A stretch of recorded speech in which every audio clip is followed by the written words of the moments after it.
Welcome to Moonlit Bonds from Dusk Chapters. Tonight's full-length story is the Nightbloom Promise. Settle in, get comfortable, and enjoy. Chapter 1. The mortar had gone cold under Wren's palm before she noticed, and she paused, wrist aching, to press her knuckles into the small of her back and look at what the lamplight had made of the evening. Crushed yarrow lay heaped on one side of the work table, feverfew on the other, and between them a scatter of dried chamomile heads that had not wanted to give up their oil easily. Outside, past the shuttered window of the apothecary, thistledown had gone quiet the way it always did after dusk, chimney smoke settling low over the thatch, the last cart wheels creaking home along the lane. Wren liked the hour for that reason. No one came asking for anything after dark except emergencies, and emergencies she could at least respect, because they did not pretend to be anything other than what they were. She measured a careful pinch of the feverfew into a twist of muslin, tied it, and set it beside the 6 others already lined up like soldiers on the shelf above the hearth. 6 would not be enough to see her grandmother through the month, not with the cough settling deeper into the old woman's chest every week, but 6 was what the yarrow crop had given her, and the coin in the tin box under the floorboard would not stretch to buying more from the peddler who came through with sacks of it from the eastern valleys, marking up his prices the moment he saw the Calder name over the door. Wren had stopped expecting fairness from that quarter years ago. She had stopped, mostly, expecting it from anywhere in the village at all. It was not that they disliked her, exactly. They came to her door often enough, in the gray hour before the physician's boy in the next town over could be fetched, or when a birth went sideways and there was no time to send for anyone grander. They brought their fevers and their broken fingers and their babies gone stiff with croup, and Wren tended all of it the way her mother had taught her, hands quick and low-voiced and sure, and they thanked her and paid what they could, and then within the same week she would hear it again, drifting through the market stalls the way smoke drifts through a closed room, impossible to see the source of, and impossible to avoid breathing. Calder women and their forest truck. Best not to cross her. They say her grandmother spoke with wolves once, before the fever took her wits. Strange, that family. Always has been. Wren had heard some version of it since she was small enough to still hold her mother's hand crossing the square, and she had asked, once, what it meant, and her mother had gone very still, and said only that some stories were better left where they lay, and that the Calders had always kept to themselves for good reason. Wren had not pressed. Her mother had had a way of closing a door so gently you did not realize until later that it had been locked. 3 years now since the coughing sickness had taken her mother in a single hard winter, 3 years of Wren alone at this table grinding what needed grinding and boiling what needed boiling, and the door her mother had shut still had not opened, only gathered dust along it seems like everything else in the back room that Wren had not yet found the courage to sort through. She banked the fire low, wiped down the table, and carried the tray of muslin twists into the front room, where her grandmother's medicines went into the cupboard nearest the door, easiest to reach in a hurry. From the small chamber beyond, she could hear the old woman's breath rattling in sleep. Not the worst she had heard it, but not good either, a sound like wind working through a gap in a shutter. Wren stood in the doorway a moment, watching the rise and fall of the quilt, and felt the familiar mixture settle over her chest, love and fear so tightly wound together that she had long since stopped trying to tell where one ended and the other began. Her grandmother was the only family she had left in the world, and the medicine that eased her was made from plants Wren grew herself in the strip of garden behind the cottage, plants that, she privately suspected, grew better and stranger here than they had any right to, so close to the treeline as they were. That was the thing she did not say aloud to anyone, not even to herself most days. That the garden thrived best in the shade nearest the silver pine. that her mother had always planted the healing herbs along that northern edge, where the old trees leaned in close enough to drop their leaves among the rows. That there were mornings Wren went out to gather dew-wet mint and found the ground disturbed in ways no rabbit or fox could account for, broad soft prints pressed into the black earth and gone again by noon, as if the earth itself had thought better of remembering them. She banked the lamp, pulled her shawl from its peg, and told herself, as she told herself most nights, that she was only stepping out for air. The lane behind the cottage gave onto the common pasture, and the pasture climbed gently for a quarter-mile before it met the dark wall of the silver pine, close enough that on clear nights the birches at its edge caught what moonlight there was and held it, pale and ghostly, like a row of watchful figures standing sentry over the village they no longer spoke to. Wren walked the path without needing to see it, her feet knowing every rut and stone, and stopped where she always stopped, a few strides short of where the pasture grass gave way to bracken and root. The forest did not so much as rustle. There was no wind tonight, no owl calling, only the vast patient hush of old trees standing exactly as they had stood for longer than thistledown had had a name. And yet Wren felt it anyway, the thing she had never been able to explain to anyone and had long since stopped trying, the sense that the woods were not merely present but attending, the way a person attends when they are waiting for someone to finally say what they have been meaning to say for a long time. It was not menace. She had decided that much for herself years ago, standing in this same spot as a girl of 12 with her mother's hand resting light and warm on her shoulder. It was something closer to patience, something old and rooted and endlessly, maddeningly patient, watching the back of her neck the way you might watch a kettle you knew was not yet ready to boil. "I don't want anything from you," she said to it, quietly, the way she sometimes did when she was tired enough to stop minding how foolish it sounded aloud. "I never asked to be part of whatever this is. I just want to be left to my work and my garden and my grandmother, and I want the village to stop looking at me like I might sprout fur at the next full moon." The trees said nothing back, because trees did not speak, whatever the old wives' stories claimed, and Wren was not fool enough to expect otherwise. But the feeling did not lift either, that low warm hum along her skin like a held breath, like something enormous and unseen leaning just slightly closer to hear her better. She had felt it more often lately, these past weeks, sharper somehow, as if the forest's patience were thinning at last after generations of it, as if whatever it had been waiting for had drawn nearer, without her noticing.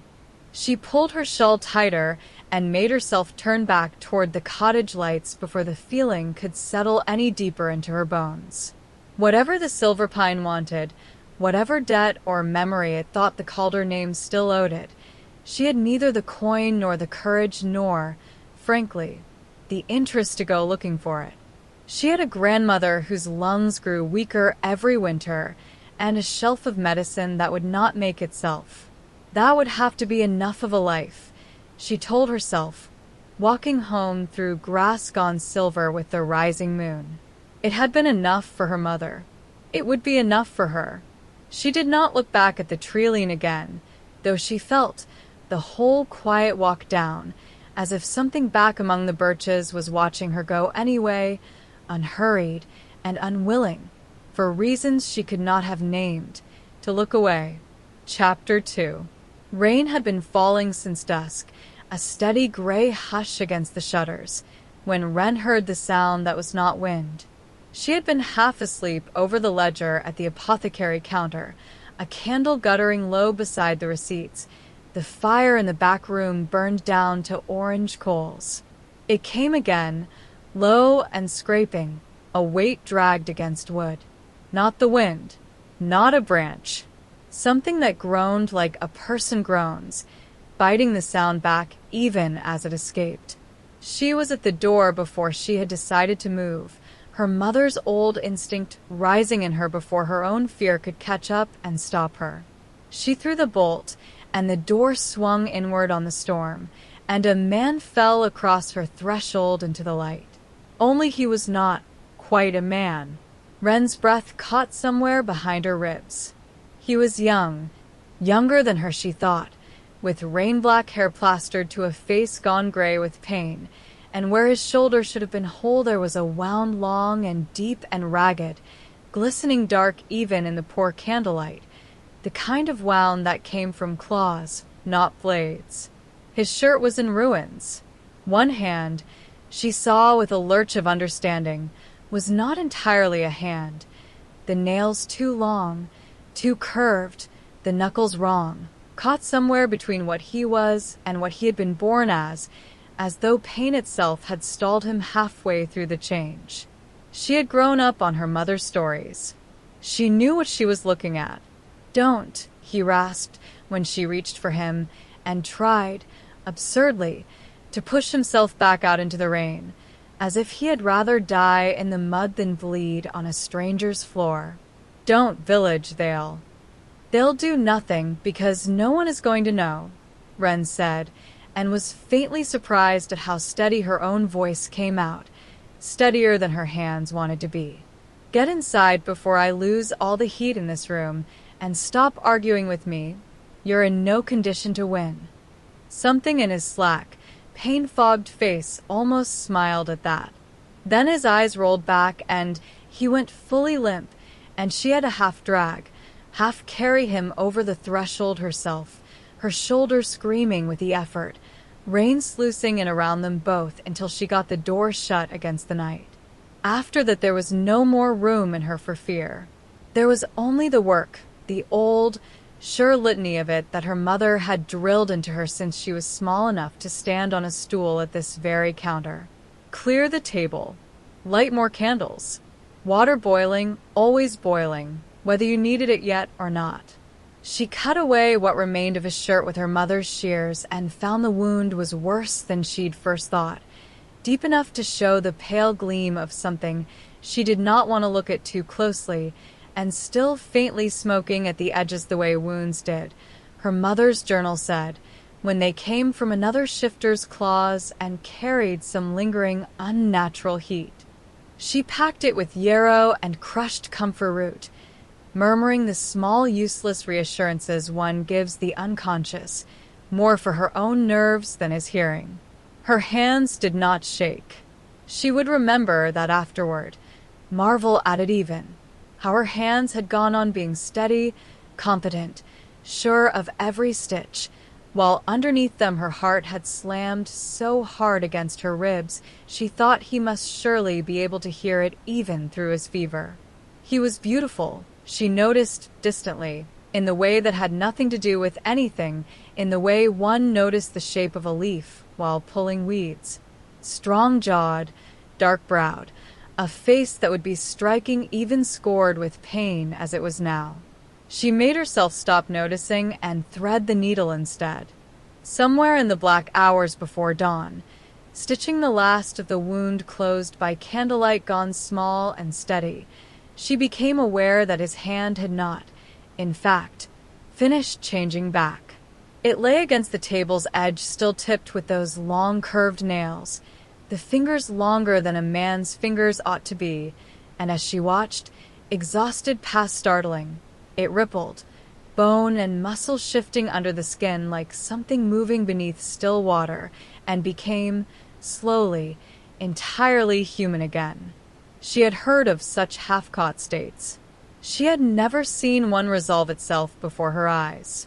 She sat very still and let it happen and did not let herself flinch, because flinching, she thought, was not what her mother would have done, and because some part of her, the part that had stood at the treeline only nights ago feeling watched, recognized this as the thing the forest had been leaning toward all along. She was still sitting there, wrung out, a blanket drawn over his sleeping shape, the candle drowned in its own wax, when the knock came at gray first light. It was not loud. It did not need to be. Something about it filled the small room before she had even crossed to open the door, a held-breath quality to the air, as though the walls themselves had drawn in a little at the sound. She opened it to find a tall man standing in the thinning rain, and the moment his eyes found hers, the whole cramped little apothecary seemed to shrink around him, walls and shelves and hanging herbs all suddenly too small a frame for whatever he was. He was not simply tall. He wore his height like a held stillness, a man with a great deal of strength kept leashed and quiet, the way she imagined a mountain might feel if it troubled itself to stand politely at your door.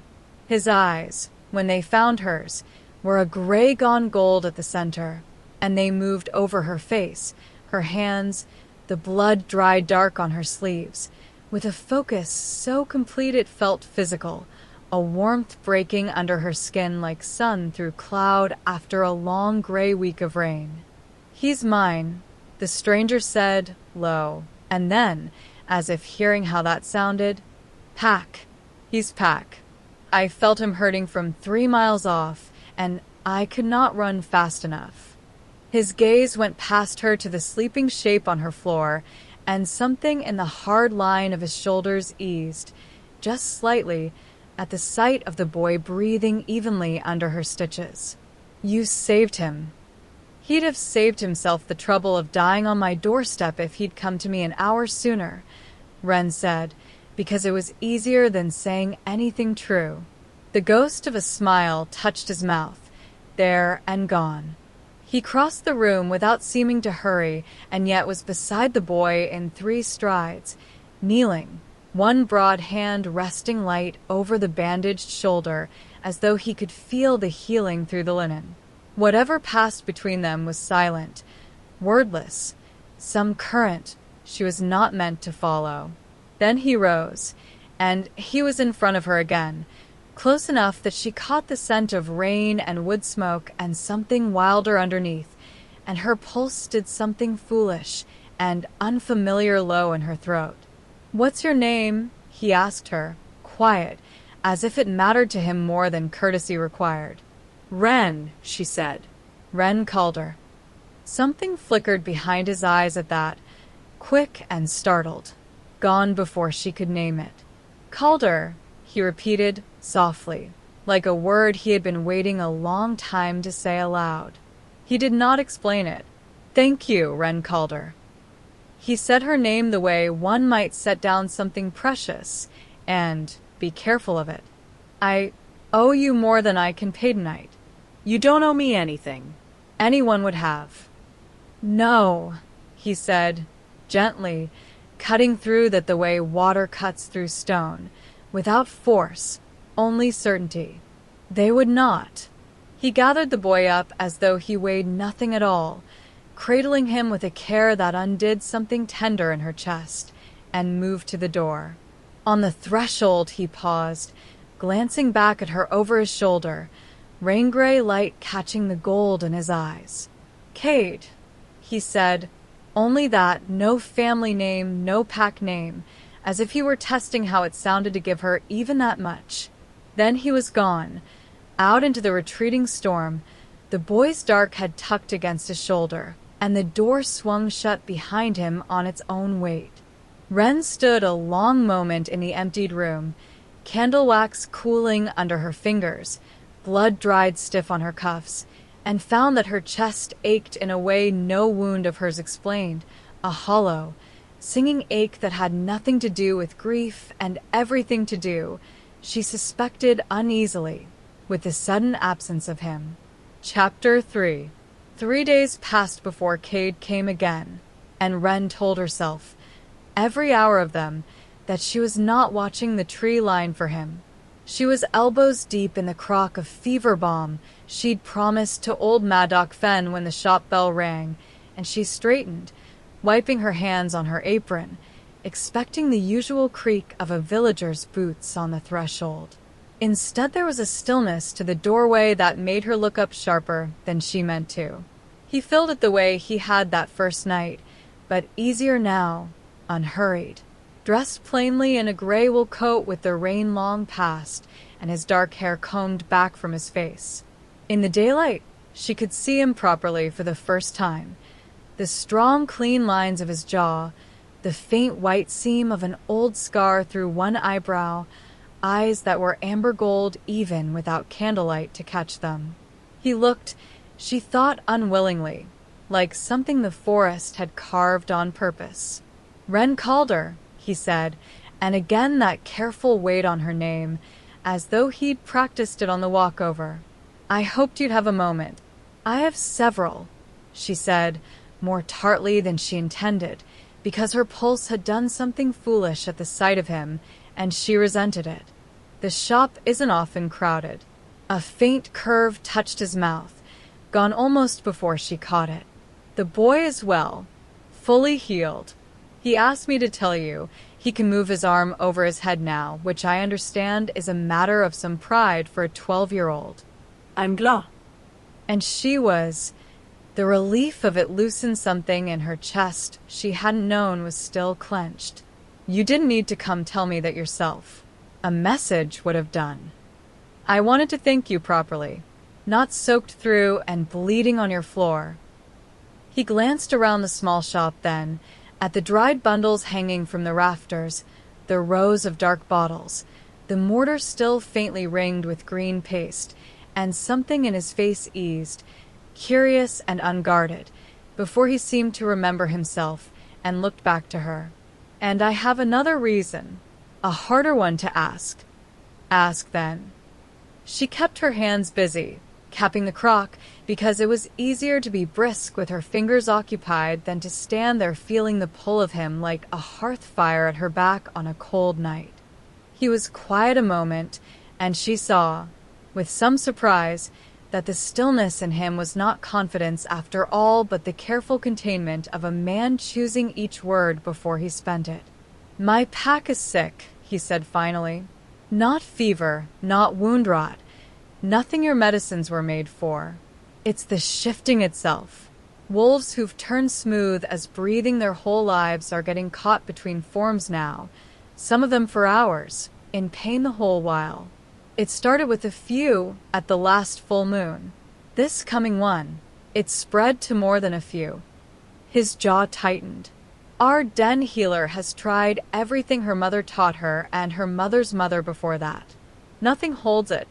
I've watched good wolves suffer for 3 moons running, and I can't stop it, and I am—" He stopped, as if the word cost him something. "I am asking for your help, Wren. I don't know what else to do." She should have said no immediately.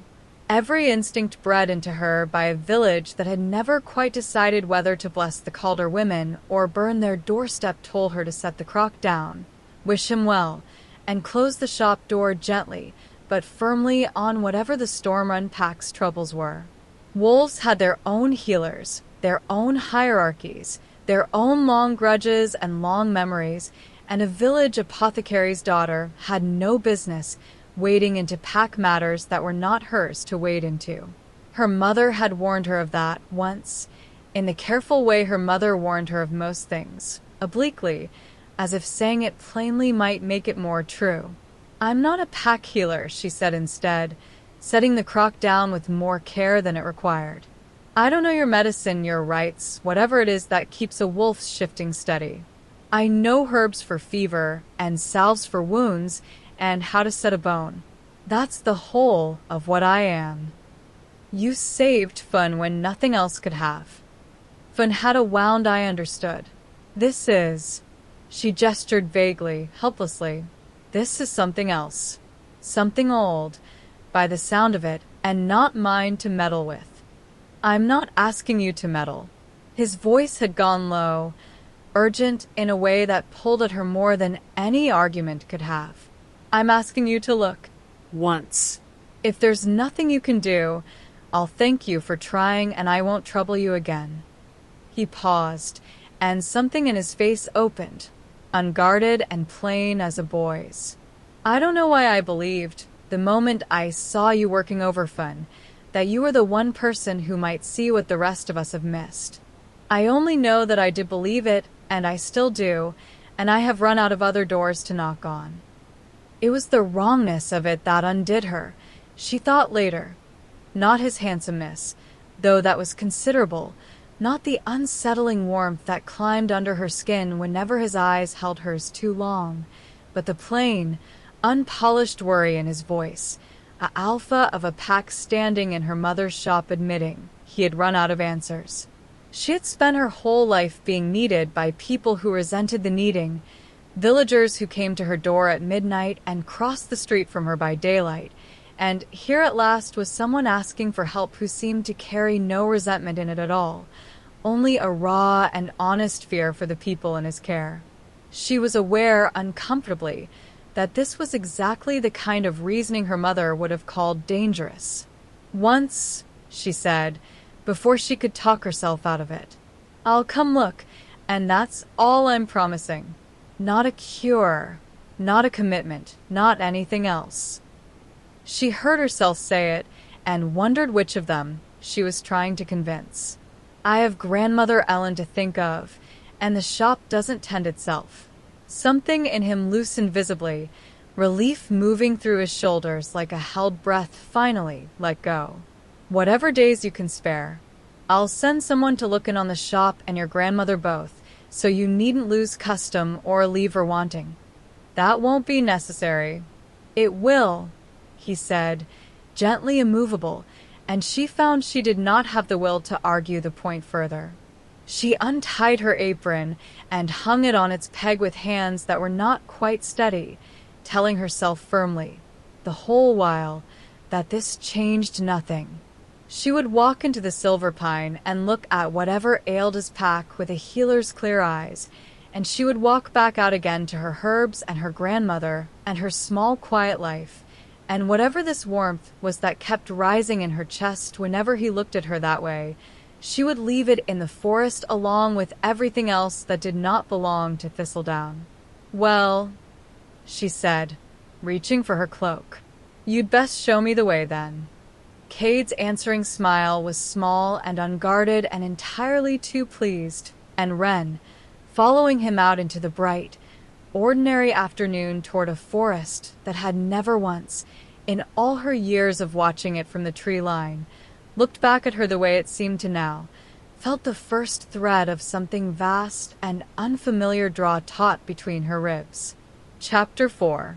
The Ember Lodge announced itself first as a scent on the wind, wood smoke and crushed pine, and something warmer beneath, bread baking, perhaps, or candle tallow, and then as a soft glow between the silver birches, lanterns hung on cords from branch to branch, so that the whole grove seemed strung with captured moonlight. Wren had imagined, on the walk-in, something rougher, a camp of dens dug into hillsides, but what opened before her instead was a village in its own right, low timber lodges with steep bark roofs clustered around a central longhouse, smoke curling from stone chimneys, children's laughter threading through the trees somewhere out of sight. It was beautiful in a way that unsettled her, because she had spent her whole life being told the silver pine was a wilderness to be feared, and here it was instead, gentled into homes. "It's smaller than the old stories make it," Cade said, watching her take it in, "but it's ours." "It's lovely," Wren admitted, and meant it, and felt something in her chest tighten at how easily the word had come. He led her past a pair of wolves lounging in human shape on a lodge porch, who rose at the sight of him with quick, deferential nods, and past a cluster of pups who abandoned their game entirely to trail after Wren at a cautious distance, whispering to one another behind their hands. She caught the word healer in among the whispering and human, and felt the old familiar prickle of being looked at, though here at least the eyes seemed more curious than wary. The sickness, when Cade finally brought her to it, was worse than she had let herself imagine from his halting description at her shop counter 3 days before. They had laid the worst of the afflicted in the longhouse, on pallets near the central hearth, and the first thing Wren registered on stepping through the door was the sound, a low continuous chorus of strained breathing, of small pained sounds bitten back, of one young man rocking silently with his arms wrapped around his own ribs as though he might otherwise come apart. The second thing she registered was the sight of him, of all of them, caught in states no healer's training had prepared her for, skin rippling with the memory of fur that would not fully rise, fingers that lengthened toward claws and then faltered halfway, jaws that shifted and stuck, leaving faces neither fully wolf nor fully man, stretched taut with an agony that had no clean shape to it. "Great moon," Wren breathed, and crossed the room before she had decided to move at all, kneeling by the nearest pallet, an older woman whose left arm had gone to fur and claw while the rest of her remained stubbornly human, the limb trembling with what looked like sustained, exhausting effort. "It comes worst under the full moon," Cade said quietly, crouching across from her. "The pull is strongest then, and something in them can no longer answer it cleanly. Some can still finish the change if we help them through it by force of will and pack strength combined. Others get caught like this for a night and a day before it releases them on its own. And it's spreading? Slowly.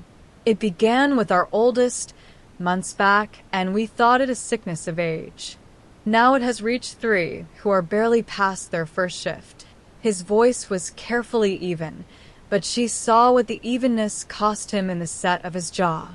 "Our den healer, old Marate, has tried every remedy she knows. Herbs, ritual, rest. Nothing hold it back for more than a night." Wren laid 2 fingers lightly against the older woman's throat, feeling for the racing pulse beneath, and found it wild and thin, the body clearly spending itself against some resistance she could not see. She had no name for what she was looking at. There was no entry in her mother's careful apothecary ledgers for a wolf caught between forms, no tincture for a shift that would not complete.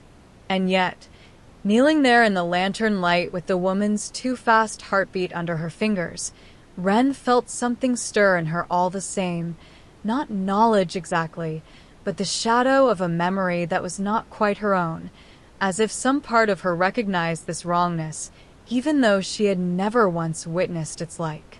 She worked through what daylight remained, doing what small good she could, steeping willow bark and skullcap into something to ease the worst of the trembling, showing Marate, a stooped, sharp-eyed woman who studied Wren with an assessing look that was not unkind, how to brace a half-shifted limb so it would not tear itself further. It was not a cure. Wren knew that even as she did it, felt the knowledge of her own insufficiency sitting heavy under her breastbone every time another pained sound rose from the pallets. But it was something, and something she had learned long ago tending thistledown sick was very often all a healer had to give. By the time the lanterns needed their oil refreshed, she was bone-tired in a way that had nothing to do with the walk from the village, and Cade, watching her sway slightly on her feet over the hearth, took the willow bark from her hands with a firmness that brooked no argument and steered her toward a small guest lodge set a little apart from the others, murmuring something about supper and sleep, and there being no cure worth finding if the healer herself fell ill from want of rest. She did not argue. She was too tired and too shaken by what she had seen, and there was a strange comfort in being tended to for once instead of doing the tending, even if she would never have admitted as much aloud. But sleep, when she lay down on the narrow, sweet-smelling cot beneath a window latticed with birch shadow, would not come. Her mind kept circling back to the trembling, half-formed limb beneath her hands, to the particular quality of the pain she had seen, not injury, not fever, but something closer to a body arguing with itself, as though the magic that let a wolf be wolf and man both had begun to forget how the two fit together. And beneath that thought, stubborn and small, was the memory of her mother's voice, years gone now, saying once in passing that the Calder women had always known a little more about the silver pine than was safe to say aloud in the village square. Wren sat up in the dark. She had brought, out of habit more than plan, a small chest of her mother's oldest herb books and loose papers, the ones too fragile and disordered to leave behind when she traveled anywhere she might need an obscure remedy, and she dragged it now onto the cot and began working through it by the light of a single candle, hands quick with impatience, searching for she did not know quite what. Ledgers of dried roots. A recipe for fever tea in her grandmother's spidery hand. And then, near the bottom, wrapped in a scrap of oiled cloth as though someone long ago had meant to protect it from damp and from prying eyes both, a journal she did not recognize, its leather cover cracked into a fine web of lines, its pages soft and brown-edged with age. She opened it carefully. The handwriting was not her mother's, nor her grandmother's either, but older still, elegant and firm, the ink faded to the color of strong tea. My name is Mireille Calder. The first legible page began, and what I set down here I set down so that it will not be lost entirely, though I have been asked to keep it quiet. Wren's breath went shallow as she read on, the candle flame bending and steadying with her stillness. The journal spoke, in careful, guarded language, of a pact, a bond, sealed generations past between an alpha of the Storm-Run line and a healer of the Calder blood, sworn together at the heart of the silver pine before an ancient tree the old wolves called simply the Heart Tree, a joining meant to steady the pack's magic and keep the forest's old power flowing true. It spoke of duties passed mother to daughter ever since, small tendings, quiet visits, debts paid in medicine, and discretion that the village had never understood and the Calder women had never explained. And then, on a page stained dark at one corner as though a hand had rested there too long in grief, it spoke of a bond left unfinished, a tragedy Mireille did not name outright, only mourned, and a fear, written in a hand gone suddenly unsteady, that what had been left undone might someday come due. Wren sat with the journal open on her knees for a long while after she had read the last legible line, the candle guttering low, the birch shadows shifting slow and silent across the wall. She had come to the Ember Lodge telling herself she was a healer answering a stranger's plea, nothing more, a debt of kindness owed for a night she had spent saving a wounded boy's life. She saw now, with a shiver that had nothing to do with the cold, that she had walked into something far older than any debt, a thread running back through her own blood to a promise her family had made and somehow, tragically, failed to keep whole. The sickness trembling through the pallets in the Longhouse was not merely illness. It was unfinished business, generations deep, and she was standing, however unwillingly, at its center. Chapter 5. The days at the Ember Lodge began to take on a shape Wren had not asked for and could not quite refuse. She woke each morning in the small guest room off the healer's wing, a room that smelled of cedar and dried yarrow, and she dressed by gray light and went down to the Longhouse where the sick were kept, and she did not stop moving again until well after dark. There were 11 of them now, wolves in every stage of the strange affliction, some merely feverish and restless, pacing their pallets in human form with their eyes gone gold and unsteady, others caught worse, shuddering between shapes with a helpless violence that made Wren's throat tighten every time she witnessed it. She learned their names one by one. Old Sable, who had been Alpha before Cade's father and still growled orders from his sickbed out of habit. Isolde, a quiet young mother whose mate hovered at the Longhouse door until the healers chased him back to his own pups. Young Tam, barely past his first shift, who cried for his mother in a boy's voice and then, moments later, in a voice that was not quite a boy's or a wolf's at all. Wren had no cure. She said as much to Cade the first week, plainly, because she would not let him believe otherwise. What she had were only the small mercies of her trade, willow bark and feverfew, cooling cloths, a tincture of skullcap that eased the worst of the shaking, a low steady voice in the dark that seemed, for reasons she did not fully understand, to help the caught ones find their way back to one shape or the other. It was not healing. It was holding a door open until something larger could walk through it. But even that much seemed to matter enormously, and the pack watched her hands do it with a wary, hungry sort of hope that she found harder to bear than their sickness. By evenings she was hollowed out, and it was in that hollowed state, unguarded in a way daylight never let her be, that she came to know Cade. He sought her out most nights, always with some plain excuse, that he wished to hear how Sable fared, that he had brought more firewood for her hearth than the guest room strictly needed, that he simply happened to be passing the healer's wing at the hour she usually stopped working.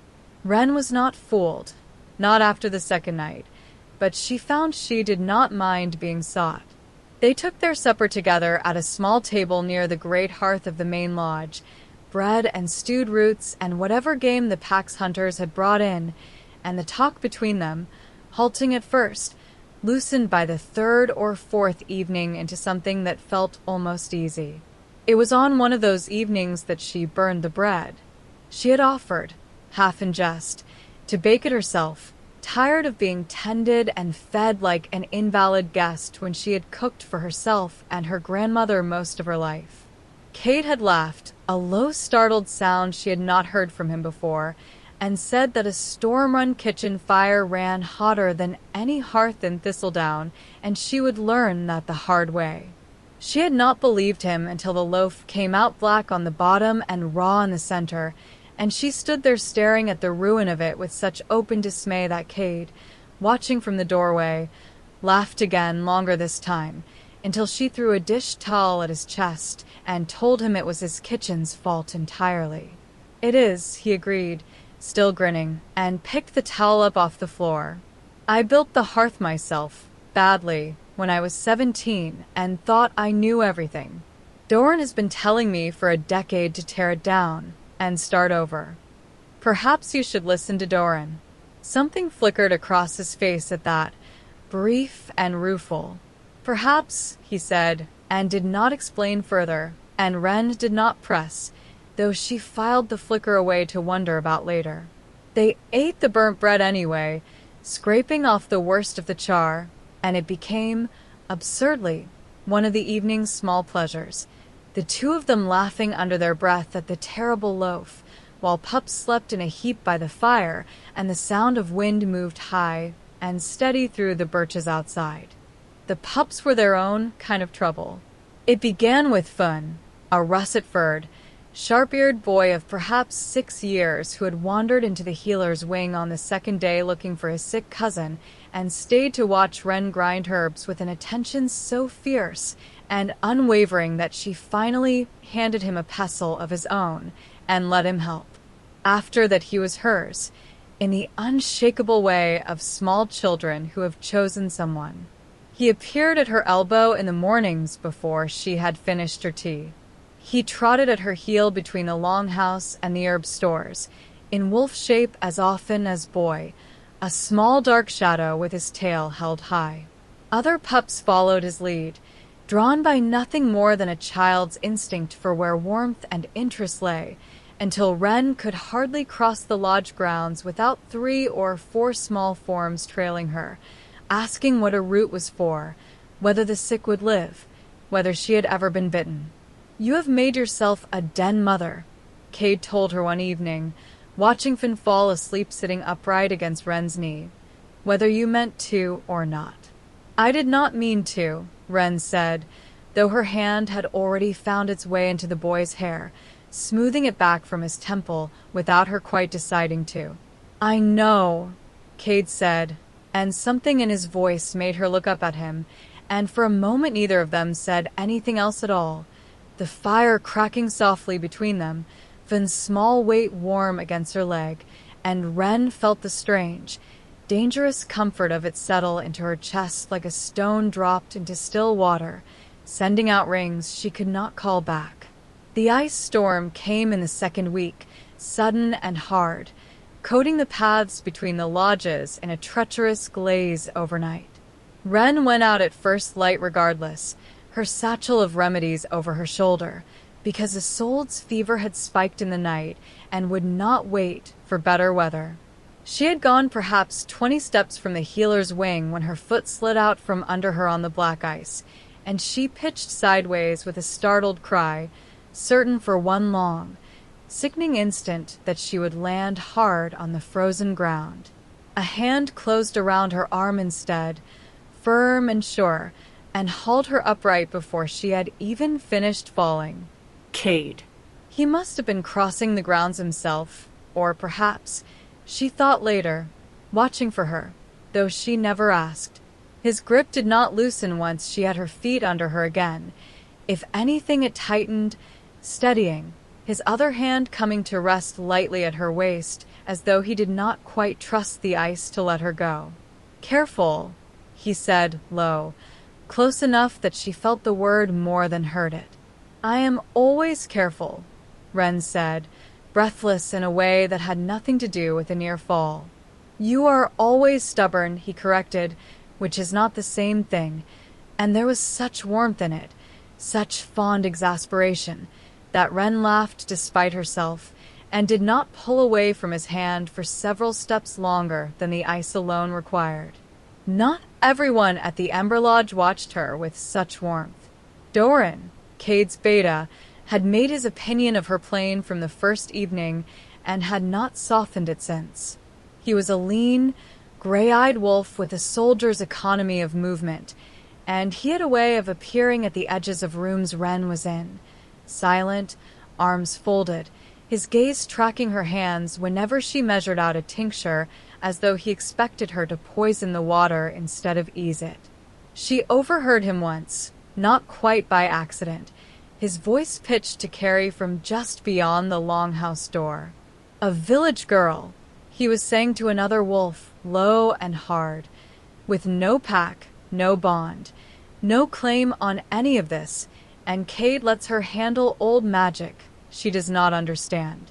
Her mother's line has been gone from us for 2 generations.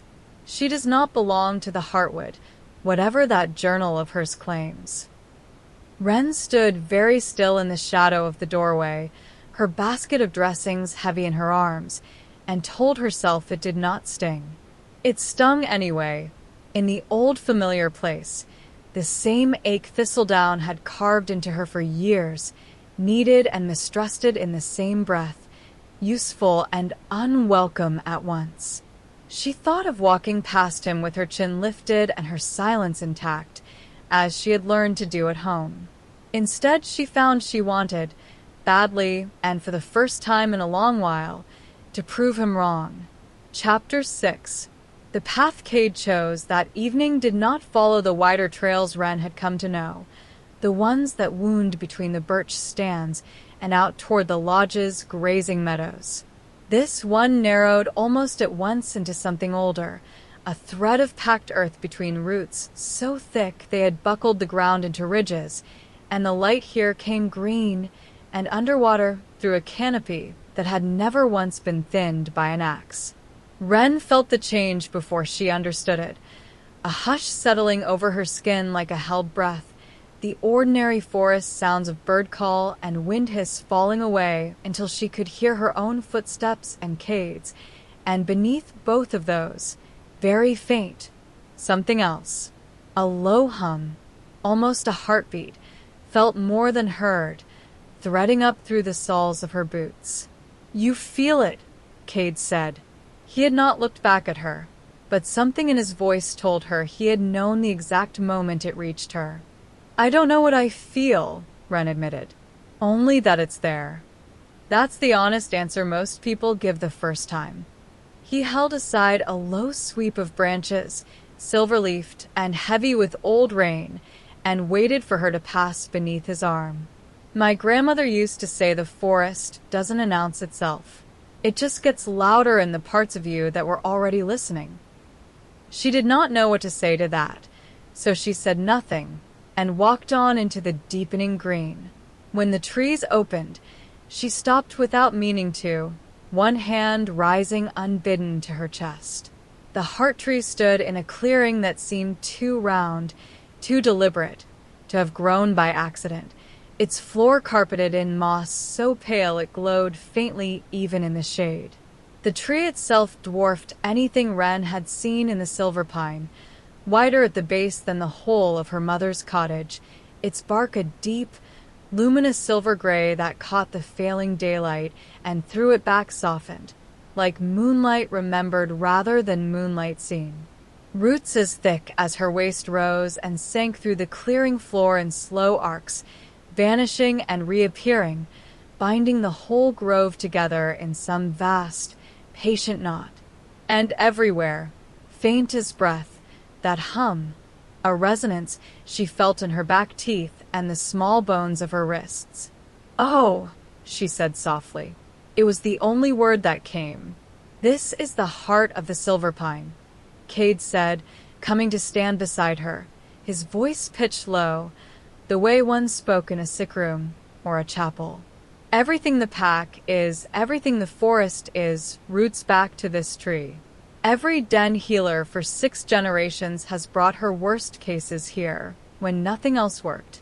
My father used to say a wolf could stand here for an hour and walk out steadier than after a full moon's run." Wren stepped closer, drawn by something she did not examine too closely, and laid her palm flat against the bark. It was warm.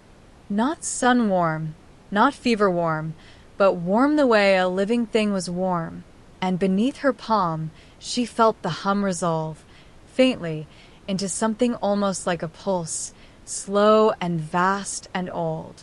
Then she saw the roots.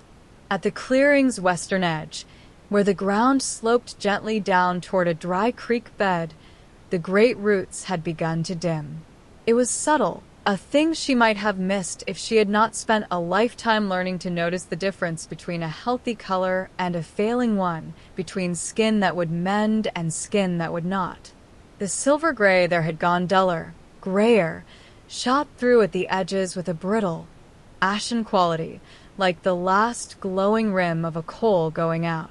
Where the healthy roots seemed to breathe faint light, these looked instead as though they were holding their breath and losing Cade. She did not look away from it. The roots there, they're dying. He was quiet long enough that she finally turned to look at him and found his jaw tight, his eyes fixed on that same dimming edge with an expression she had not seen on him before, something between grief and old, patient dread. "Fading," he said at last. "Not dead. Not yet. But yes." It's been happening slowly for longer than I've been Alpha, longer than my father was. I used to come here as a boy and it frightened me, though I couldn't have told you why. Now I understand it well enough to be frightened properly." "Tell me," Wren said. "All of it. Not the version you gave the Pack Council. The true shape of it." He exhaled and moved to sit on one of the broad roots nearer the clearing center, where the light still glowed strong, and after a moment Wren sat beside him, close enough that their shoulders nearly touched, the warmth of the wood beneath her a strange, steadying thing. "There is an old pact," Cade said, "the Heartwood Pact.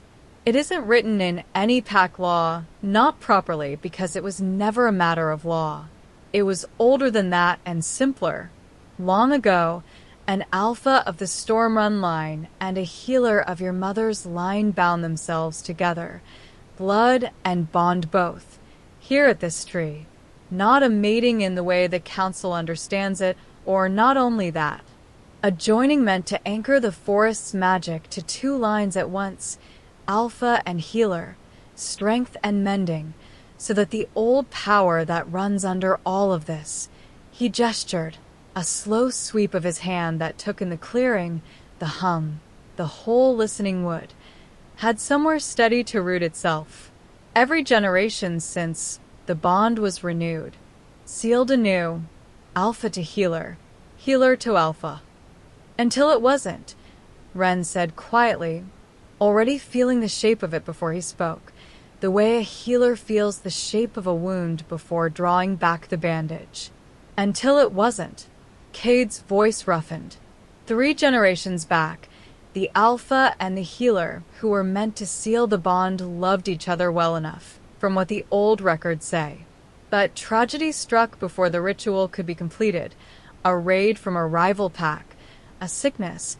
The accounts differ, and none of them are kind about it. The healer died before the binding was ever finished. The alpha grieved and grew old, and no Calder woman ever came back to the Ember Lodge to try again. The pact was left half-spoken, a promise begun and never sealed. Wren sat very still, her hand still resting against the warm bark beside her, and felt something cold move through her. Not fear exactly, but its close cousin, the particular chill of watching a pattern complete itself in front of her eyes. She thought of her mother's cracked leather journal, the pressed herbs, the careful, worried hand. She thought of every villager in Thistledown who had ever said the Calder women kept strange truck with the wolves of the Silverpine, as though it were an old rumor rather than an old debt. "That's why the sickness is spreading now," she said slowly. "It isn't new. It's just finally reached the end of what an unfinished bond could hold." Cade turned to look at her then, and in his eyes she saw that he had been waiting, perhaps for weeks, for her to arrive at this on her own rather than have it handed to her. "The magic has been unraveling for generations," he said, slowly enough that no one alive remembered why, only that the wolves who felt it worst always seemed to be the ones with the least steady hold on their own shifting. "It has simply taken until now, until Fun, until half the young ones trembling under the full moon, for it to become a wound too large to ignore." He paused. "My grandmother believed the pact was waiting, not broken beyond mending, waiting for a Calder to come back and finish what was begun." The hum beneath Wren's palm seemed, for one impossible moment, to deepen, as though the tree itself had leaned toward the sound of its own name spoken aloud. She looked down at the dimming roots at the clearing's edge, then up at Cade's face, open now in a way she had rarely seen it, stripped of the careful alpha's composure he wore everywhere else. "You brought me here to tell me this," she said, "because you think I'm the one it's been waiting for." "I brought you here," Cade said, "because you deserve to see the truth of what you're standing inside of, before you decide anything else. I won't ask it of you as a duty, Wren. Not this. Whatever your mother's line owes this forest, you are not required to pay it." She looked back at the fading roots, and thought of Fun's small trusting shadow trailing her through the lodge, and of Doran's low, hard voice through the doorway, and of her own mother bent for years over a chest she had never once opened. Whatever this was, she understood with a cold, clear thrill. It had already chosen her long before tonight. The only question left was whether she would choose it back. Chapter 7. The Ember Lodge's great hall smelled of wood smoke and crushed pine, and Wren had learned by now to read a room full of wolves the way she once read a shelf of unlabeled tinctures, by scent and posture more than by what was said aloud. Tonight the air was wrong. She felt at the moment she stepped through the wide double doors with a basket of feverfew balanced on her hip, felt the low simmering charge of it prickle along her arms before she even saw Doran standing at the hearth with his arms folded and his jaw set like a man who had rehearsed his opening line. "Elira Brookmere," he was saying, to Cade and to the dozen or so pack members gathered loosely around the long table, "is of age and bonded, and her mother's pack holds the whole eastern run of the Silverpine. A mating alliance there would double our hunting grounds and put steel at our backs before winter. That is not nothing, Cade. That is the difference between a pack that endures and one that does not." Wren stopped just inside the doorway, the basket suddenly heavy on her hip. She told herself to keep walking, to carry the feverfew to the healing room as she had every evening this past week, to let this be pack business that was none of her concern. But her feet would not move, and beneath her breastbone something had gone very still and very alert, the way a rabbit goes still at the shadow of a hawk it has not yet decided is hunting. Cade stood at the head of the table, and even from the doorway, she could see the muscle working in his jaw. "The pack endures," he said, "because its magic is sound. That is the difference, Doran, not who I take to my bed." "The magic will be sound," Doran said, "once the pact is sealed and this business with the healer is finished. And then what? You'll have an outsider woman tangled in the old binding, no blood tied to any pack, no claim on her but a rumor of ancestors, and you mean to build our whole future on that alone? A political mating with Elira secures us regardless of how the ritual falls out. It costs us nothing to ask for both." "It costs us her," Cade said, and his voice had dropped into something low and rough that carried through the hall better than shouting would have. "It costs us Ren, standing in this lodge night after night, pouring herself into wolves who are not her own, on the strength of nothing but her own conscience, and you would have me stand beside her with one hand already promised elsewhere. What kind of alpha does that make me? What kind of man?" Someone near the fire shifted uncomfortably. Ren realized, with a lurch, that half the hall had noticed her in the doorway now, that eyes were sliding toward her and away again, quick and uneasy, the way villagers back home looked at her mother's shop sign before ducking past it. She should not be hearing this. She should not be standing here with her heart slamming while grown wolves argued over the shape of Cade's future, as though she were a length of cloth being measured for someone else's coat. "I am not questioning her healing," Doran said, quieter now, though no less hard. "I have watched Finn sleep easier this week than he has in a month. I grant her that. But old magic is not medicine, Cade. It does not care how gentle her hands are. If the binding goes wrong, if her line is not equal to what your ancestors carried, we lose more than a healer.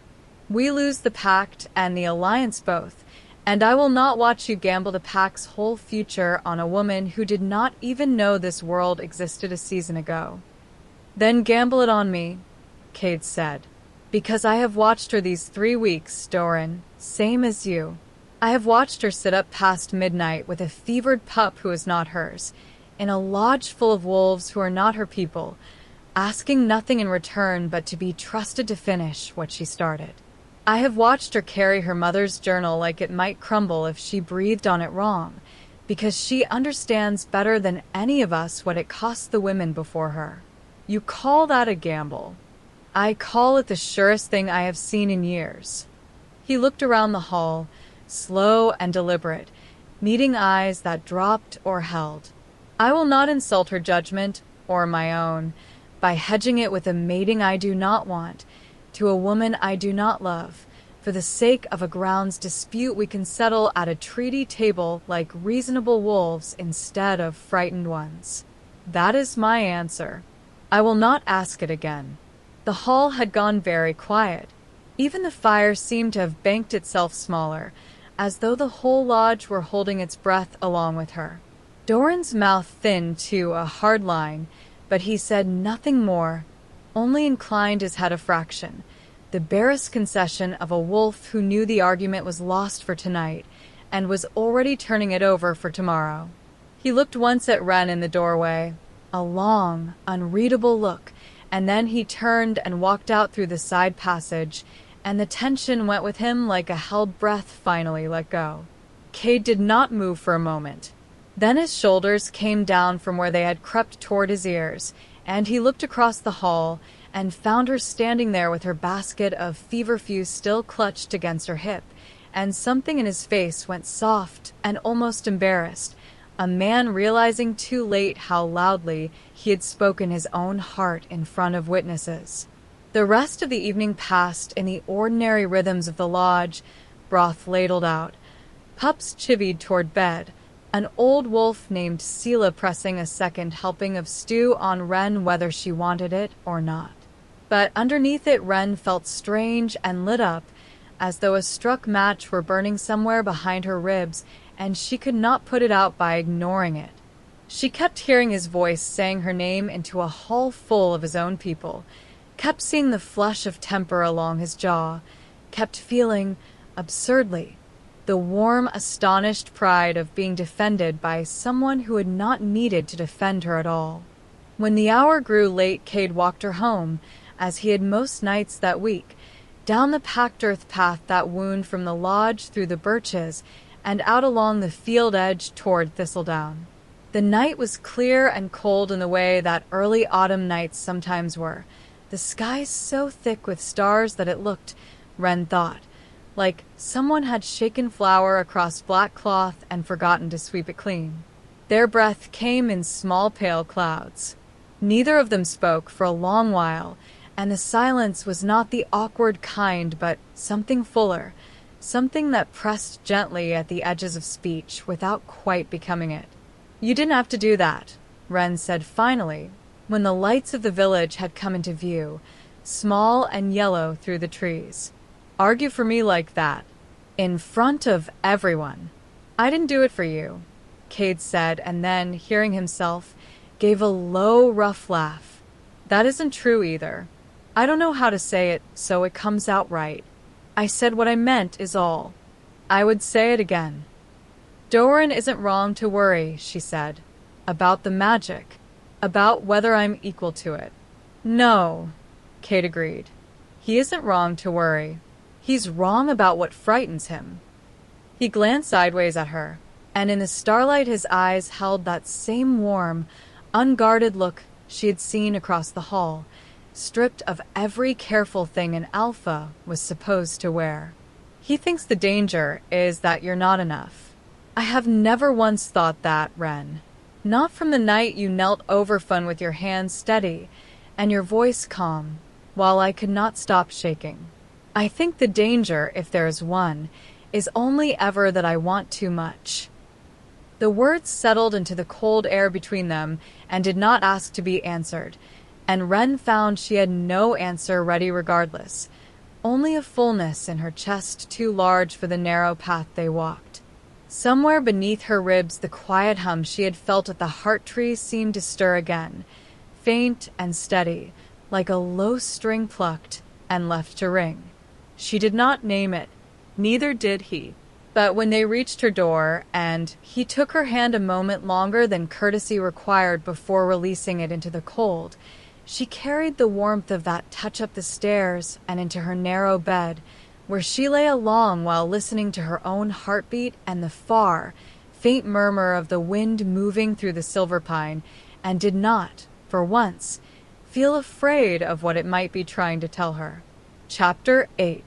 The moon that week grew fat and pale over the silver pine, a little more of it uncovered each night, and Wren found herself watching it the way she used to watch the apothecary's boiling pots, with a wary eye for the moment something might spill over. Cade had explained, in his careful way, that the ritual would need to be worked as close to the full moon as they dared, when the old magic ran nearest the surface of things, and so the days took on a new shape. Mornings tending the last of the fevered wolves, afternoons spent together over her mother's journal at the long table in the lodge's back room, the shutters open to let in the cold, clean smell of birch and snowmelt. The journal did not give up its secrets easily.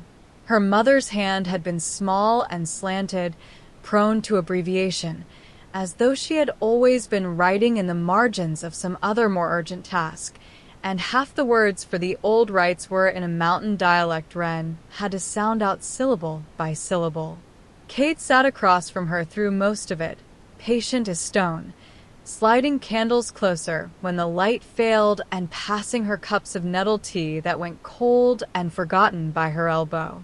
He had a low, unhurried way of listening while she puzzled a phrase aloud, never rushing her toward the answer even when she suspected he had already guessed it 3 lines back. "Ashwood bound in silver thread," she read one evening, tracing the words with one finger, "burned at the turning of the second watch." She looked up.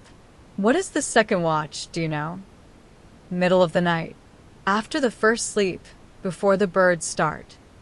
He said it easily, the way he said most things about the forest and its old rhythms, as though the knowledge lived in his bones rather than in any book. Then he paused, and something flickered behind his eyes. My grandmother used to keep watches like that. I'd forgotten until just now. What was she like? Fierce, he said and smiled, and for a moment the tiredness that had settled into the lines of his face since the sickness began seemed to lift entirely. She used to say an alpha who couldn't sit still through the second watch had no business leading anyone through the first. Ren laughed, surprised into it, and the sound seemed to please him more than she expected. He looked at her the way he sometimes did when she was not watching closely enough to catch it building, a look that had no politics or worry in it at all, only warmth. She busied herself with the journal to keep from staring back too long. They found, over the slow accumulation of such evenings, that their hands had begun to know each other's habits without asking.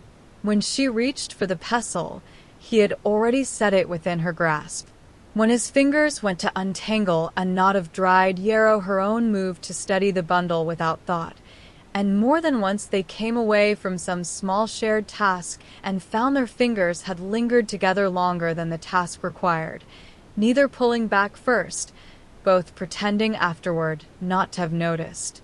It should have unsettled her more than it did. Instead, it had begun to feel like the most natural thing in her days, that hush before either of them spoke, the warmth of his hand a half-breath from hers.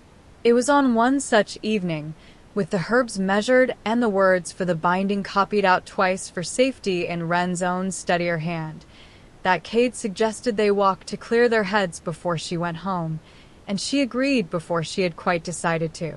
The pond behind the lodge had frozen since her last visit, a smooth dark plate of ice ringed with reeds gone brittle and pale, and the moon, 3 nights from full, hung directly above it, so that the whole clearing seemed to hold 2 moons at once, one in the sky and one caught shivering in the ice.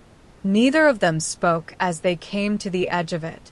The cold had a hush to it that felt deliberate, as though the forest itself were holding its breath, and even the wind, which had murmured steadily in the birches all evening, dropped away to nothing. "I used to skate here as a pup," Cade said finally, quiet, as if a louder voice might crack something. "Before I understood what any of it meant, the pact, the sickness, any of it. It was just ice and moonlight to me then. And now I can't look at it without doing arithmetic. How many more full moons before the pact fails past mending? How many pups too young yet to shift safely if it does?" He exhaled, a small white cloud in the cold air, and for once let her see the weight of it plainly on his face. "I forget, sometimes, to just look at the moon on the water." Ren looked at it now, at the trembling silver disk caught in the ice, and then, without entirely deciding to, at him instead, at the sharp, clean line of his jaw silvered by the same light, at the steadiness that had never once wavered in all the weeks she had known him except in the moments he thought she wasn't watching. "Look at it now," she said softly. "I'll do the arithmetic tomorrow." He turned to her, surprised into something unguarded, and the look on his face undid the careful distance she had been keeping between what she felt and what she allowed herself to name. The hum beneath her ribs, the one she had refused to call anything, rose up warm and insistent, and she understood with a lurch of her heart that she had stopped being able to pretend it was only a bond of magic and pact and old family debt. It was hers. It had become, somewhere in the space of burnt bread and steadied hands and firelit suppers, entirely her own wanting. Ren. Her name in his mouth had never sounded ordinary, but this time it came out rough at the edges, as though it cost him something to say it lightly. He took a step nearer, close enough that she could feel the warmth coming off him even through the cold, close enough that the space between their hands had narrowed to almost nothing. "I keep telling myself there will be a better time to say what I mean. A calmer one. After the ritual, after the pack is safe, after Doran stops looking at you like a stranger has any right to be within these walls. but I don't think there is a better time coming. I think this is only ever going to feel like too much and not enough at once, and I would still rather have it than not." Her breath caught, and she felt herself leaning the smallest degree toward him, drawn the way water is drawn downhill, without any decision in it at all, only inevitability. Cade. A pup's cry split the hush wide open, high and frightened, coming from somewhere near the lodge, and both of them turned as one, the moment shattering into duty before either could finish what had been so nearly said. Wren was already moving before she thought to, her healer's instincts faster than her heart, and Cade fell into step beside her, close and warm and unspeaking, the words they had almost traded folded away for later, like something too fragile to carry at a run. It was only little Sable, one of the younger pups, startled awake by a bad dream about the moon and easily soothed with a cup of warm milk and Wren's steady hand smoothing back her hair until she slept again, and within the hour the lodge had gone quiet once more. But the moment by the pond did not close over the way Wren expected it to. It stayed with her all the walk home, and stayed with her still as she climbed the narrow stairs to her room above the shuttered apothecary and lay down without troubling to light a candle, her heart open in a way she had guarded against fiercely since the year she buried her mother. She had not let herself want anything that large in a long time, not a person, not a place to belong, and lying there in the dark with the far sound of wind moving at last through the birches, she found that wanting frightened her far more than any wolf ever had. Wolves, at least, she knew how to tend. This new ache beneath her ribs offered no herbs, no steady hands, no remedy at all but the terrifying, tender hope that she might, after everything, be allowed to keep it. Chapter 9. The trouble came without the courtesy of warning, the way trouble in the Silvapine always seemed to.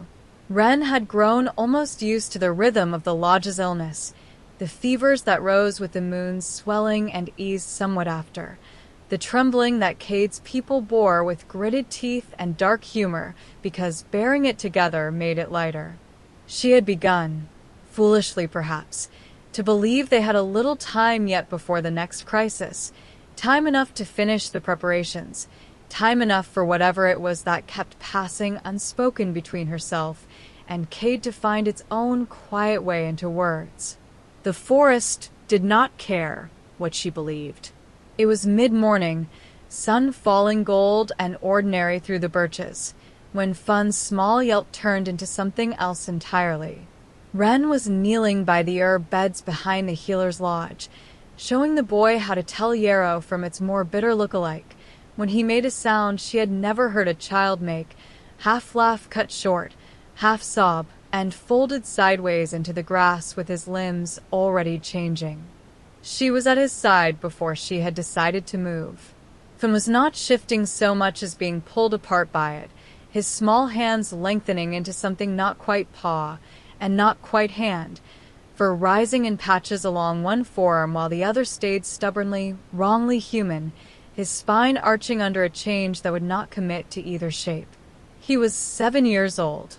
He whimpered her name, or tried to, the word breaking apart in his throat, and Wren gathered him against her chest, heedless of the sharp new claws catching in her sleeve. "I have you," she said, low and fierce, the way she had learned to speak to frightened animals long before she had ever tended a wolf. "I have you, Finn, hold on to me. Just hold on." Others came running at the pup's cries, Cade among the first, and for a moment the world narrowed to the small shuddering weight in her arms and Cade's hands, sure and gentle, helping her ease the boy flat on the grass. Whatever passed between Healer and Alpha in that moment needed no words.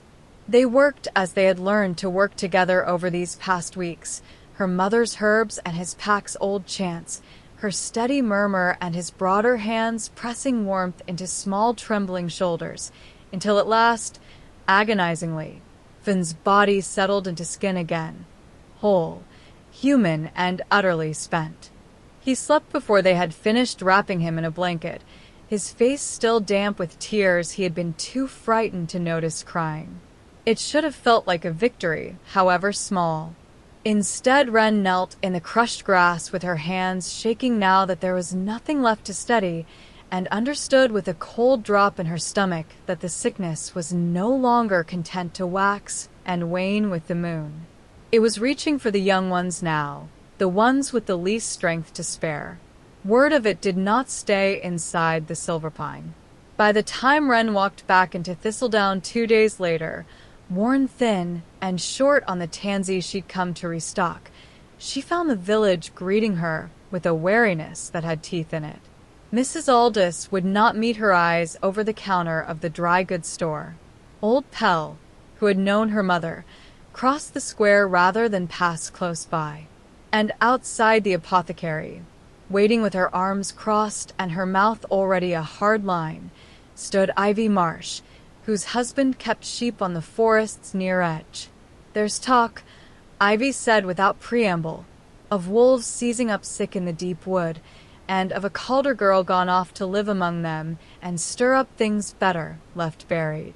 My Sam says the tree line's been humming at night like a hornet's nest." Humming, Wren. Since when does the forest hum? "The pack is sick," Wren said, keeping her voice even though her hands wanted to shake again. "I am trying to help them. That is all this has ever been." "That is not what we hear." Ivy's chin lifted. "We hear you've been digging up packs and old bindings, poking at magic your own mother knew better than to touch. My grandmother always said the Caldas kept something back from the rest of us, where the wolves were concerned. Maybe she was right to wonder." A small crowd had gathered by then, the way crowds in small villages always seem to condense out of nothing, drawn by the particular gravity of a public accusation. Wren felt their eyes on her, felt the old familiar weight of being watched and found wanting, the same weight she had carried since childhood every time someone came to her door at midnight needing her hands and resenting her for having them. "I am not stirring anything up," she said, louder now, "for the benefit of the whole square. I am trying to stop something from unraveling. If it fails, Thistledown will feel it too, sooner or later. The forest and this village have never been as separate as you'd like to think." It did no good. She could see that plainly enough in the set of their shoulders, the way mothers drew children a half step closer. Fear did not listen to reason. It only wanted somewhere to point, and she had always been the nearest and safest place to point it. She learned that same week that the pack was no kinder in its own way. Doran had wasted no time. Wren heard it first from one of the younger wolves, apologetic and unwilling to meet her eyes, and then saw the truth of it for herself at the evening gathering, where Doran stood near the great fire with his arms folded and his voice pitched to Carrie. "Since the healer came," he said, not troubling to lower his voice as she approached, "our sick have doubled. A pup nearly died in the grass not 3 days past. I do not say she means us harm. I say only that meddling in old magic without full understanding of it has a cost, and we are the ones paying it, not her. The sickness began before I ever set foot here," Wren said, standing her ground though her heart hammered. "You know that, Doran. You were the one who told me so yourself the first week." "I know that it has grown worse since," he said, "and I know that a village girl playing at her mother's remedies is no substitute for whatever true binding this pact once required. Perhaps it is not enough to want to help. Perhaps it was never meant to be finished by half measures." It struck nearer the bone than she wanted to admit, because some small, cruel corner of her own heart had been whispering the same doubt for days now, in the dark hours when she lay awake turning her mother's brittle journal pages over and over, searching for a certainty that never quite arrived. She looked to Cade and found him already moving to speak, his jaw tight with a particular anger of a man defending someone he loved before he had fully admitted to himself that the word applied. But before he could, Ren lifted a hand, just slightly, and he stopped, some understanding passing between them that this was hers to answer. "I don't know everything about the pact," she said, to Doran, to the fire, to the ring of watching wolves. "I have never claimed to. I only know that pretending the sickness away, or sending me back to Thistledown to wait and hope, will not save Fun, or any of the others. If I am wrong about how to finish this, then help me be right. But do not tell me that trying is the same as doing harm." No one answered that, not with words.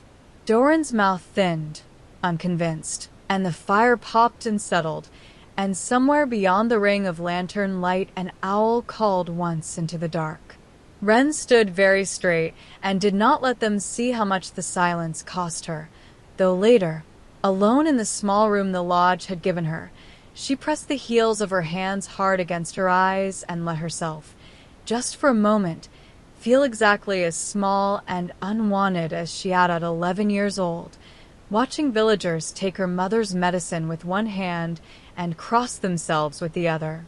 She was needed everywhere, she thought, and welcomed nowhere entirely, and there was no herb in her whole store of remedies for that particular old wound. Chapter 10. The lodge slept, or seemed to. The fires banked to embers, and the last murmur of voices gone from the hall by the time Ren rose from her narrow bed and dressed in the dark. She moved quietly, out of long habit, the same care she used easing a door shut over a sleeping child. Her mother's journal went into the deep pocket of her cloak, along with a twist of dried yarrow and the small bone-handled knife she used for cutting herbs, because it was the only blade she owned, and some part of her, some old animal part, thought she might need a blade tonight. She did not let herself think too hard about what she was doing, because if she thought about it she would stop, and stopping meant lying awake until dawn listening for Finn's breath to catch and fail somewhere down the hall, the way it had caught and failed twice already since sundown, the healers murmuring low over him with their hands full of useless remedies. She had sat with him until his mother had gently sent her away to rest. Rest. As if rest were a thing she still had any right to. She had told herself she would only look at the heart tree once more, only stand before it and read again the passage in her mother's cramped hand, the one describing the words spoken and the blood given and the binding sealed, and see whether understanding might come to her now alone, the way it had not come in a week of poring over the same brittle pages at Cade's shoulder.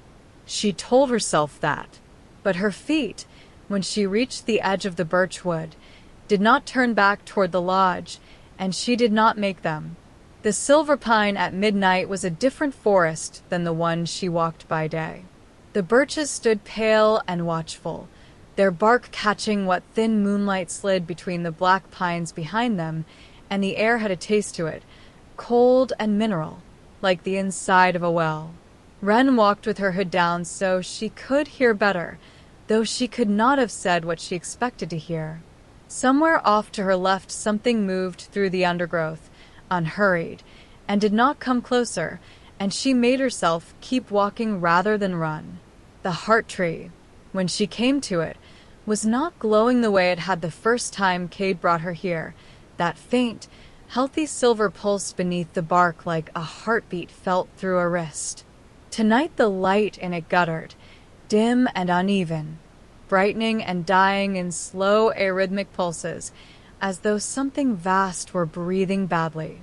The clearing around it felt wrong in a way she had no word for, the shadows too long, the silence too full, and when she stepped past the last of the birches into the open ground beneath its branches, she felt the old magic turn toward her like a face turning in the dark. She knelt at the roots and opened the journal with hands that were not quite steady, and by the strange stuttering light of the tree itself, she found the passage again. Blood of the healer's line, freely given, voice of the pact, spoken whole. She had memorized the words days ago. She did not truly need the book. She thought she had only brought it to have something solid to hold. "I'm not trying to take anything that isn't mine to offer," she said aloud, to the tree, to the forest, to whatever old listening thing had watched her family for 3 generations. "I only want to finish what was left undone. Please." She drew the small knife and set its edge to her palm and spoke the words her mother had written down in a healer's careful hand, and the forest answered. It did not answer gently. The light in the heart trees surged all at once, brightening past the silver she remembered into something harder and colder, and the ground beneath her seemed to tilt though she had not moved, and a wind rose out of nowhere and nothing, tearing at her cloak and hair. She had expected, if she was honest, some small answering warmth, some sign that she was welcome here, that her name and her blood were enough.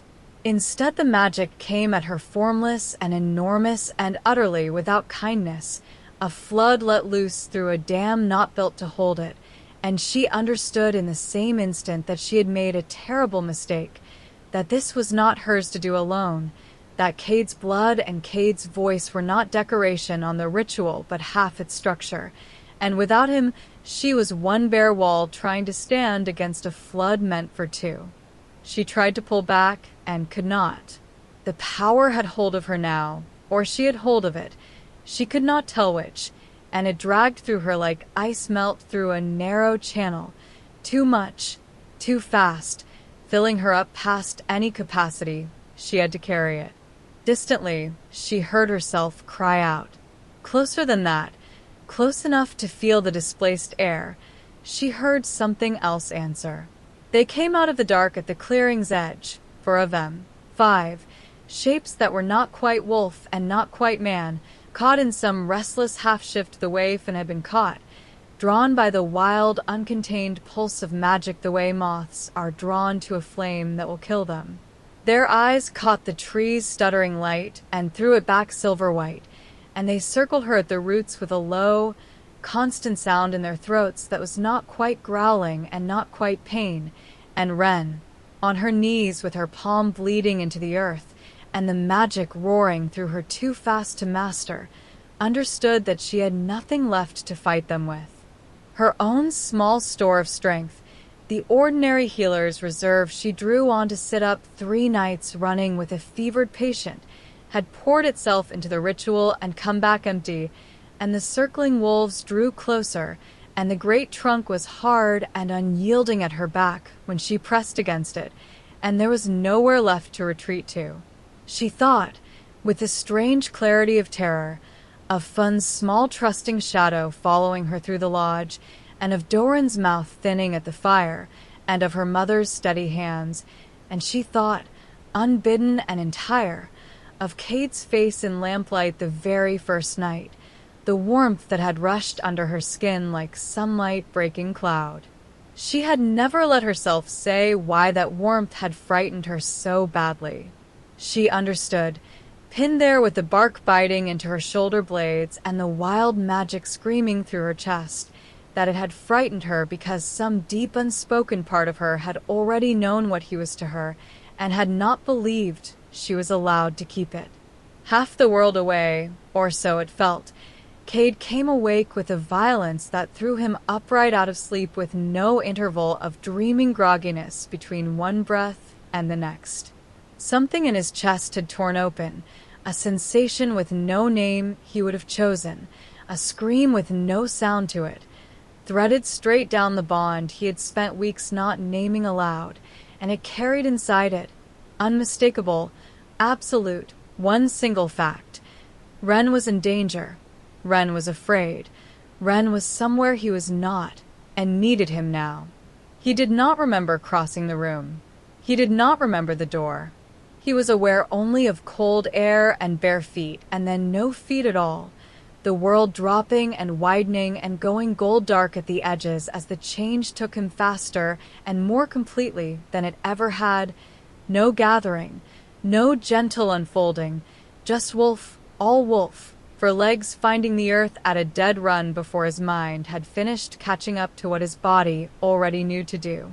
He went through the birchwood like something poured rather than running, low and fast and silent, every sense stretched toward the one thread that mattered, the thread that was thinning even as he followed it, and behind him, waking to the commotion, he heard other doors, other feet, the lodge stirring into alarm. He did not wait for them. He did not look back. The heart tree's light, flickering wrong and wild through the black trunks ahead of him, called him on, and beneath it, small and bright and failing, the single point of warmth he would have run through fire itself to reach. Chapter 11. The wolves had drawn a circle around the heart tree, and Wren was at its center, and she could no longer tell where her own heartbeat ended and the tree's failing pulse began. She had come here alone because she could not watch Finn struggle for breath in a small trembling shape one more night, could not stand at the edge of the lodge feeling useless, while a child fought a war inside his own body. She had come with her mother's journal held against her chest like a shield and a fistful of dried heart's root, and a stubbornness that had carried her through every hard thing in her life, and for a while it had almost been enough. She had pressed her palms to the silver bark and spoken the old words as best she could piece them from her mother's careful, faded hand, and the tree had answered, had shuddered awake beneath her hands like something rising from a long sleep. But a healer's line alone had never been meant to carry this. The magic that surged up out of the roots was not grateful. It was starving, and it did not know the difference between being fed and being torn open, and now it moved through the clearing in ragged pulses of light that turned the shadows solid, that pulled half-formed wolves stumbling out of the dark with their eyes too bright, and their shapes caught painfully between two selves, drawn like moths to the one source of warmth left in the whole guttering forest. Wren's knees had already gone from the ground once. Her voice had thinned to almost nothing. She could feel her own power, small and human and honest, being pulled out of her faster than she could hold it back, and some distant, clear-headed part of her understood, without panic, only with a kind of tired wonder, that she had perhaps made a very grave mistake in coming here without him. And then the trees at the clearing's edge tore open, and Cade was there. He came through the circling wolves the way a stone comes through still water, and they broke for him without a single one choosing to, some old law older than choice moving them aside. He did not slow. He did not shift back to call her name or reason with the wild magic snapping at the air. He simply came, wolf-shaped and silver-dark and faster than anything she had ever seen move, and when her strength finally gave out and her knees struck the root-tangled earth for good, it was into his flank that she fell, not the ground. For one heartbeat he crouched over her, a living wall between Wren and the wolves, between Wren and the wild light pouring out of the heart tree in panicked, dying bursts. She felt him shift then, the change washing over him and through the fur under her hands until it was his arms instead, warm and human and shaking faintly, that closed around her. "I'm here," he said, low, right against her hair. "I'm here. I have you. The tree." Her voice came out cracked and small. "It's not enough, Cade. I'm not enough. I tried and it isn't. I know." He did not sound afraid, though she could feel his heart slamming beneath the hand she'd fisted in his shirt. He sounded, instead, like a man arriving somewhere he had been walking toward his whole life without knowing the road. It was never supposed to be you alone. It was never supposed to be one line carrying what two were meant to hold. She lifted her head, and in the broken light his eyes found hers, steady in a way that steadied something in her too, some last frayed thread that had been about to snap. "Then don't shield me from it," she said. "Finish it. With me." He did not hesitate, and afterward she would think that of everything he had given her, it was that lack of hesitation she loved best, the way he simply believed her the instant she asked. He knelt with her at the heart tree's base, one arm still braced around her shoulders, holding her upright when her own body had nothing left to offer, and with his free hand he drew his claws lightly, deliberately, across his palm. She saw the old scar-pale lines there, the marks of a life spent giving himself to his pack in smaller ways, 100 times before this one. Blood welled dark in the moonlight, and he pressed his open hand flat against the silver bark beside where her own trembling fingers already rested, and he began, in a voice she had never heard him use, low and rough and ancient, to speak. She did not know the words. She realized, distantly, that he did not entirely know them either, that he was reaching for something older than memory, something carried in blood rather than in any book, the way she had reached for her mother's journal and found only half the answer written there. His voice cracked on the second line and steadied on the third, and without thinking she began to speak with him, matching the rhythm though not always the words, her mother's remembered cadence twining around his, healer and alpha, both halves of a promise neither of them had made, but both of them, it seemed, had been born already keeping. The heart tree shuddered, not with the wild, tearing spasms of before, but with something else, something that felt, astonishingly, like relief. Light poured up through the trunk from root to crown, no longer flickering and frantic, but widening, warming, gold bleeding into the silver like dawn arriving all at once instead of by slow degrees. Wren felt it move through her hand where it lay against Cade's, felt her own small steady current of power meet his larger, fiercer one, and not be overwhelmed by it, not this time, because it was not being asked to carry the weight alone. Two threads, twisted together, made a rope where one thread alone had only ever frayed. She felt him feel it too, felt the low sound he made, wonder and ache both at once, and understood that he had waited his whole life, without knowing it for exactly this, for someone whose hand could rest in his at the center of something vast and not be lost there. The light climbed the heart tree's furrowed bark and spilled outward into the dark canopy, and far above them the leaves, which had hung limp and silver-dull for longer than either of them had known to notice, shivered once and caught the light and held it, glowing soft as banked embers against the night sky. Around the clearing, the circling wolves went still. One by one, the half-shifted shapes among them shuddered, a single hard convulsion like a held breath finally released, and then settled, fur and skin and bone resolving into whichever form each of them reached for, calm and complete and their own again.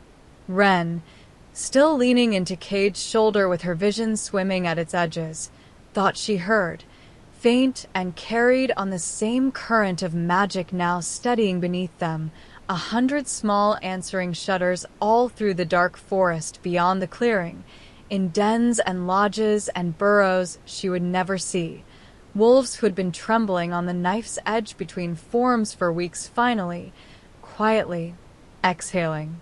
At the tree line, where the shadows had gathered thickest, one figure did not run, and did not shift, and did not speak. Doran stood with his hands loose at his sides, his sharp face for once entirely without its familiar suspicion, watching the heart tree's light climb into the branches and watching Wren's blood-streaked, trembling hand still resting beside his alphas against the bark, and whatever argument he had been ready to make, whatever old certainty he had carried into these woods tonight, went very still and very quiet inside him, because there was no arguing with what he was looking at. The heart tree had not merely brightened. It had woken. Wren felt her own eyes closing despite everything in her that wanted to stay, and watched the light finish its climb, felt the last of her strength finally, gently, give way now that there was no longer anything left to hold up alone. The last thing she was aware of was Cade's arm tightening around her, careful and certain, and his voice, rough with everything he had not yet said, murmuring her name like a word he intended to spend the rest of his life learning the true shape of. Chapter 12. The days that followed unspooled slow and golden, the way honey pours from a tilted jar, and Wren spent most of them with her hands full and her heart fuller. Fun was the first proof that the world had truly been set right again, the pup barreling into her legs on the second morning after the heart tree woke, fully wolf and fully steady in it, tumbling over himself with a joy too large for his small body to hold.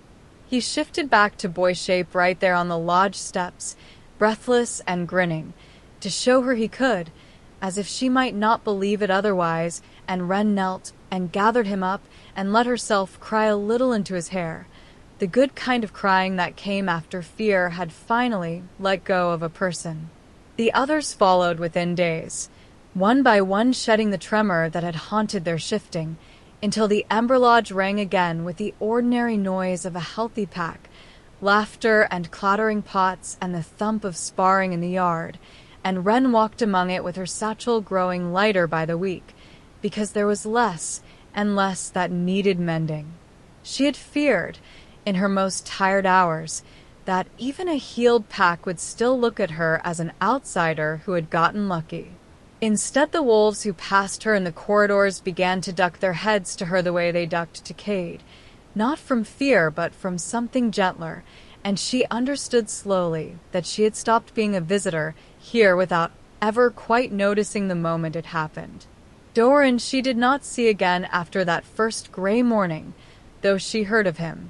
He had come to Cade alone, she was told, before the sun was fully up, and asked leave to go rather than stand before the gathered pack and answer for what his scheming had nearly cost them.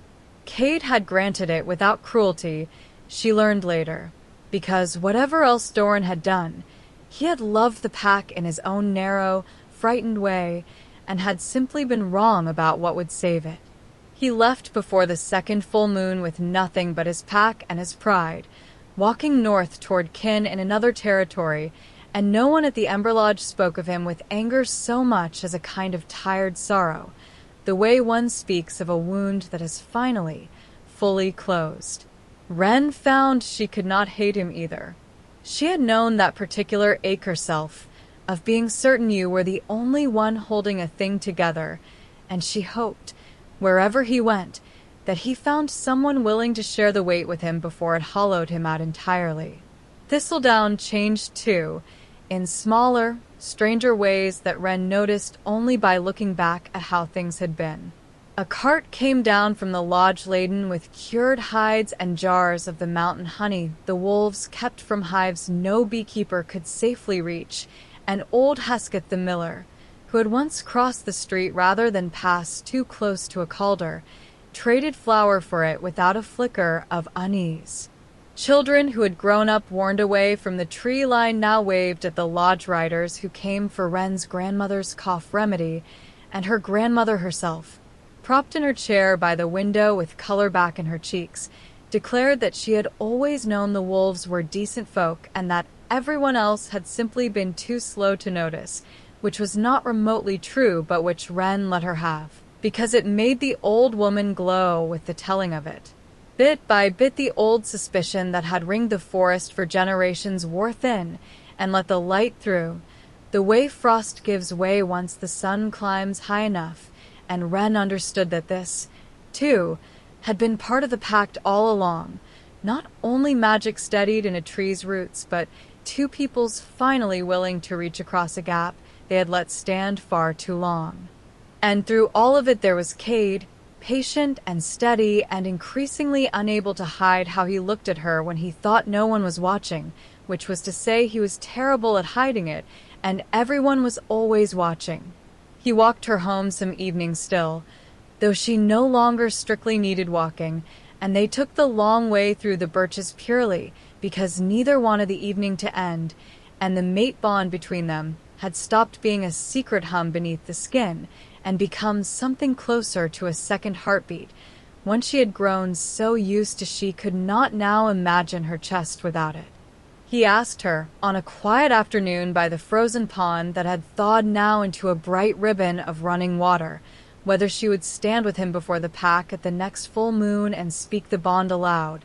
And Wren, who had once told herself so firmly that she wanted nothing from the forest but to be left alone, found she wanted this so badly it frightened her, and said yes before he had even finished asking. The night came clear and warm for the season, the kind of generous, wide-open night the silver pine seemed to save for its most important hours, with the full moon riding high and heavy and gold above the birches. The whole of the storm-run pack gathered in the clearing before the heart tree, wolf and human shape alike, and even a handful of Thistledown's braver souls had come up the forest path with lanterns swinging, drawn by curiosity and, Wren suspected, by the honest wish to see her happy. Finn sat in the front with the other pups, scrubbed and solemn, and clearly restraining himself with great effort from bounding forward. Wren's grandmother had insisted on coming too, wrapped in every shawl the apothecary owned, seated on a cushioned chair the wolves had carried up specially, beaming at Wren with an expression that needed no words.